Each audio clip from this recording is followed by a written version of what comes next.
하나님 말씀 느헤미야 8장 13절로 18절까지 말씀 보도록 하겠습니다.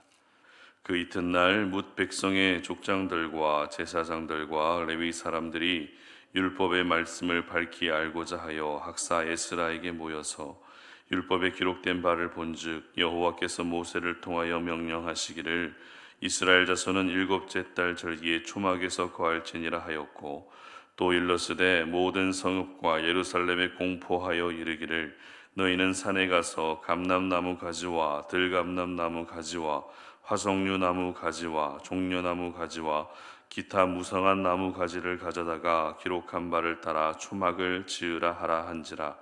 백성이 이에 나가서 나뭇가지를 가져다가 혹은 지붕 위에 혹은 뜰 안에 혹은 하나님의 전뜰에 혹은 수문 광장에 혹은 에브라임 문 광장에 초막을 쥐되, 사로잡혔다가 돌아온 회중이 다 초막을 짓고 그 안에서 거하니 눈의 아들 여호수아 때로부터 그날까지 이스라엘 자손이 이같이 행한 일이 없었으므로 이에 크게 기뻐하며 에스라는 첫날부터 끝날까지 날마다 하나님의 율법책을 낭독하고 무리가 이레 동안 절기를 지키고 여덟째 날에 규례를 따라 성회를 열었느니라. 아멘. 예배의 기쁨을 회복하라 라는 제목으로 오늘 아침 말씀 전합니다.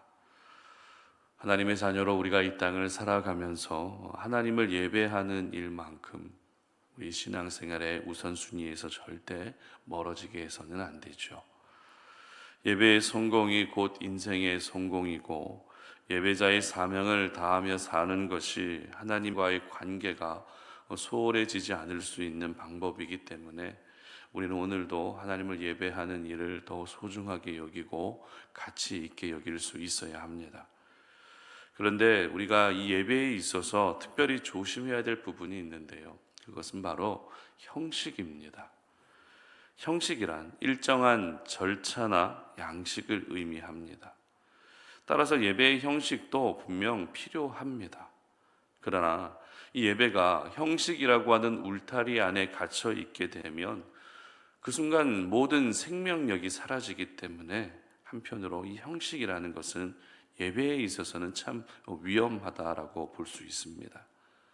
만약 예배의 형식을 가장 중요하게 여긴다면 우리는 예배의 순서에 매이게 되는 것이죠.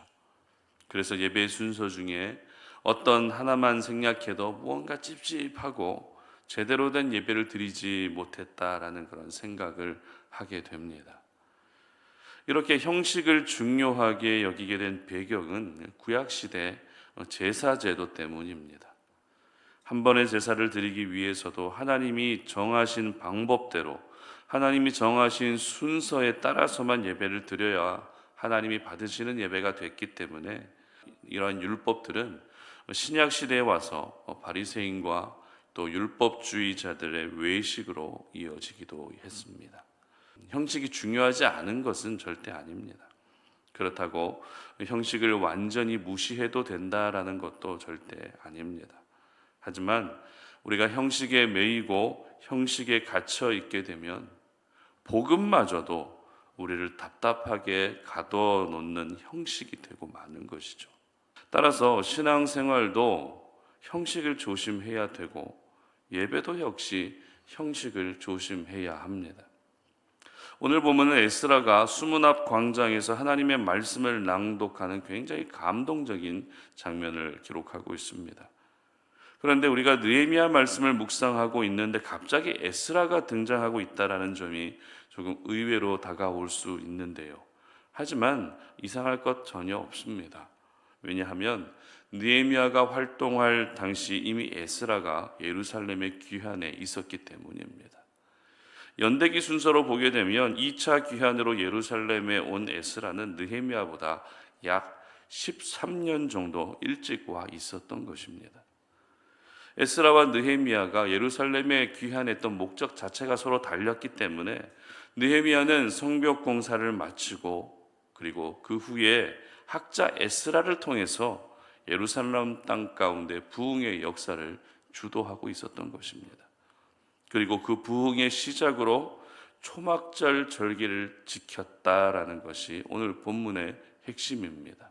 14절 말씀 함께 읽어봅니다. 14절입니다. 율법에 기록된 바를 본즉 여호와께서 모세를 통하여 명령하시기를 이스라엘 자손은 일곱째 달 절기에 초막에서 거할지니라 하였고. 아멘. 초막절은 우리가 잘 알고 있는 것처럼 이스라엘 3대 절기에 포함되는 절기입니다. 특별히 이 초막절 절기가 시작된 배경은 이스라엘 백성들이 광야에서 지냈던 40년간의 시간을 돌아보는 거기에서부터 시작이 됐습니다. 40년간 이스라엘 백성들은 어떤 한 곳에 정착하지 못하고 이리저리 떠돌이 생활을 할 수밖에 없었죠. 그러다 보니 장막을 치고 생활하는 일이 일상이 되어버렸습니다. 따라서 이스라엘 백성들에게 이 장막, 초막이라는 것은 광야 생활 가운데 유일하게 쉴 수 있는 보금자리와도 같았습니다. 그러나 초막에서 지내는 시간이 과연 두 다리 뻗고 편안하게 지낼 수 있었을까요? 절대 그럴 수 없었을 것입니다. 요즘에는 캠핑 장비가 워낙에 좋아졌기 때문에 텐트 생활이 그렇게 불편하지 않다고 합니다. 그러나 그것도 하루 이틀이지 40년간 텐트 생활을 한다고 생각해 보십시오. 불편함이 생길 수밖에 없습니다.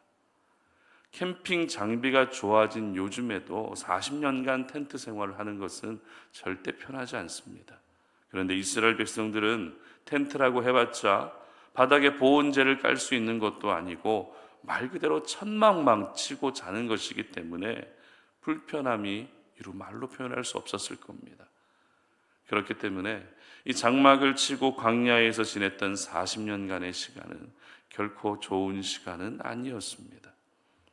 이처럼 이스라엘 백성들에게 초막, 장막은 유일한 보금자리이기도 했지만 불편함을 상징하는 것이기도 했습니다. 그런 점에서 초막절은 하나님의 은혜와 그리고 고난의 의미를 같이 포함하고 있는 절기다라고 우리는 이해할 수 있습니다. 그런데 이런 초막절 절기가 이스라엘 3대 절기로 지켜졌다는 것은 매년 이 절기를 지킴으로써 하나님의 은혜에 감사하고 또 고난 가운데서도 하나님을 바라볼 수 있게 하는 그런 의미 있는 절기였던 것입니다. 이 초막절 절기가 에스라를 통해 일어난 부흥의 현장에서 결실로 나타났던 것이죠. 단순히 말씀을 낭독하고 말씀을 읽고 그것으로 끝난 것이 아니라 하나님의 말씀에 집중하고 하나님의 말씀을 회복하니 초막절 절기를 지키게 됐다라는 것입니다. 마침 수문 앞 광장에 모여서 말씀을 읽을 그때가 일곱째 달이었고 일곱째 달이 바로 초막절 절기를 지켜야 하는 달이었기 때문에 초막절을 지킴으로써 하나님을 향한 신앙을 회복할 수 있었던 것입니다. 특별히 백성들이 초막절을 지키는 모습을 기록하고 있는 오늘 말씀 중에 17절 말씀을 함께 읽어보도록 합니다. 17절입니다. 사로잡혔다가 돌아온 회중이 다 초막을 짓고 그 안에서 거하니 눈의 아들 여호수아 때로부터 그날까지 이스라엘 자손이 이같이 행한 일이 없었으므로 이에 크게 기뻐하며. 아멘. 어떻게 기록하고 있습니까? 여호수아 때로부터 이렇게 초막절을 지킨 일이 없었다는 것입니다.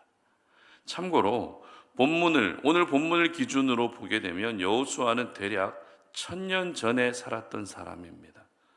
그러니까 1000년 동안 오늘 본문에 기록된 것처럼 초막절 절기를 지킨 일이 없었다는 것입니다.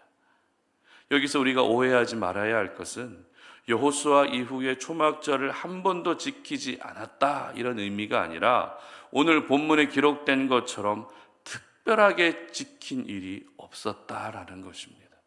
자, 그렇다면 특별하게 지킨 초막절 절기의 모습은 어떤 모습이었을까요? 조금 전에 읽었던 17절 하반절을 다시 보도록 합니다. 이에 크게 기뻐하며 이렇게 기록하고 있죠. 그렇습니다. 크게 기뻐하며 지킨 초막절이 이제까지 없었다는 것입니다. 이 말을 바꾸어 말하면 여호수아 이후에 백성들은 간간히 초막절을 지키기는 했어도 어떤 상황으로 인해 기쁨과 감격보다는 형식과 절차, 순서에 급급한 초막절을 지킬 때가 많았다라는 것입니다. 그런데 바벨론 포로 생활을 마치고 귀환해서 드디어 형식에서 벗어난 진정한 기쁨이 있고 큰 기쁨이 넘치는 초막절을 지킬 수 있었던 것입니다. 여러분, 절기를 지키는 것은 하나님을 예배하는 것입니다. 그런데 하나님을 예배하는 일마저도 형식에 매이게 되면 예배의 자리는 우리에게 늘 부담이 될 수밖에 없습니다. 예배의 자리는 언제나 우리에게 지루하고 따분한 시간이 될 수밖에 없습니다. 하지만 형식에서 벗어나게 되면 우리는 예배의 기쁨을 다시 회복할 수 있게 되는 것입니다. 그러므로 여러분 안에 있는 예배에 대한 모든 고정관념을 내려놓을 수 있었으면 좋겠습니다. 여기서는 이렇게 하는 것이 맞지, 예배 순서는 어떻게 해야 되고, 이와 같은 모든 형식을 과감히 무너뜨릴 수 있었으면 좋겠습니다.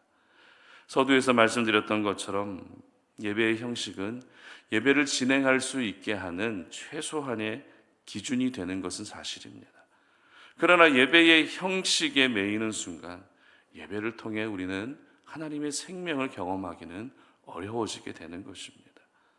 그렇다면 내가 지금 예배를 통해 하나님의 생명을 경험하고 있다는 증거가 무엇일까요? 우리가 늘 하나님을 예배하는 삶을 살고 있는데 그 예배를 통해 내가 하나님의 생명을 경험하고 있다라는 증거가 무엇일까요? 바로 기쁨입니다. 예배를 드리면서 내 안에 기쁨이 넘치게 되면 예배를 통해 내가 지금 하나님의 생명을 경험하고 있는 것입니다. 그래서 이 기쁨이 넘치게 하기 위해서 우리는 어떻게 해야 된다고요? 형식에서 벗어나야 하는 것입니다. 나의 고정관념 안에 가두어두었던 모든 예배의 형식을 무너뜨릴 수 있어야 하는 것입니다. 우리 예수님께서 예배에 대해 말씀하실 때 영과 진리로 예배해야 된다라고 말씀하셨습니다. 그리고 진리가 너희를 자유케 한다라고 말씀하셨습니다. 무슨 말입니까? 예배의 본질, 예배의 생명, 예배의 기쁨을 회복하기 위해서는 얼마나 형식을 잘 지키느냐, 얼마나 순서대로 잘하고 있느냐가 아니라 내가 얼마나 진리 되신 예수님을 바라보며 예배하고 있느냐 하는 것입니다. 결국 진리 되신 예수님을 바라보는 예배가 형식을 무너뜨리는 예배가 되고 우리가 자유함 가운데 예배할 수 있게 하는 것입니다. 따라서 예배의 순서나 예배의 형식 때문에 여러분 예배에 집중하지 못하는 일이 없었으면 좋겠습니다. 예배 때 부르는 찬양이 내가 모르는 찬양이라고 해서 마음의 문이 닫히지 않았으면 좋겠습니다. 선포되는 말씀이 은혜가 있느냐 없느냐로 내 마음이 흔들리지 않았으면 좋겠습니다. 그저 예배의 자리에서 내가 예수 그리스도의 은혜와 사랑을 품고 하나님을 예배할 때 우리는 예배의 기쁨을 다시 회복할 수 있게 되는 것입니다.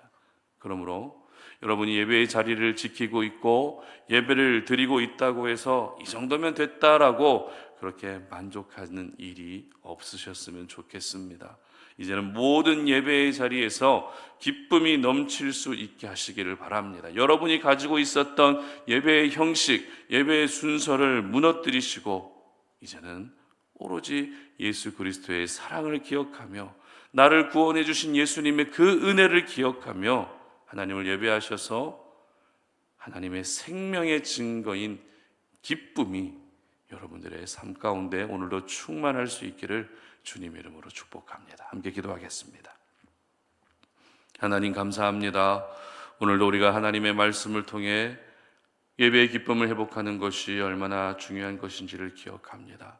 늘 하나님을 예배하고 있고 예배자의 사명을 다하고 있지만 그 예배가 과연 나에게 기쁨이 되고 있는지 우리의 모습을 돌아봅니다. 우리는 언제나 순서에 매여 있고 형식에 매여 있을 때가 참 많습니다. 그래서 그 예배의 순서와 형식대로 했을 때 안정감을 느끼는 그런 습관을 가지고 있습니다. 그러나 예배는 형식이 아니라 그 모든 형식을 무너뜨리고 예배 가운데 진리 되신 예수님을 바라보며 하나님이 허락하시는 그 자유함이 경험되어야 그 예배를 통해 하나님의 생명이 우리에게 역사하는 줄로 믿사오니 우리 모든 송탄 오륜의 가족들이 예배에 반드시 성공하게 하시되 내가 가지고 있는 예배의 틀, 내가 가지고 있는 예배의 형식을 무너뜨리게 하시고 이제는 예배의 자리에서 하나님이 허락하시는 진정한 기쁨을 맛볼 수 있도록 도와주시옵소서. 감사드리며 예수님의 이름으로 기도드립니다. 아멘.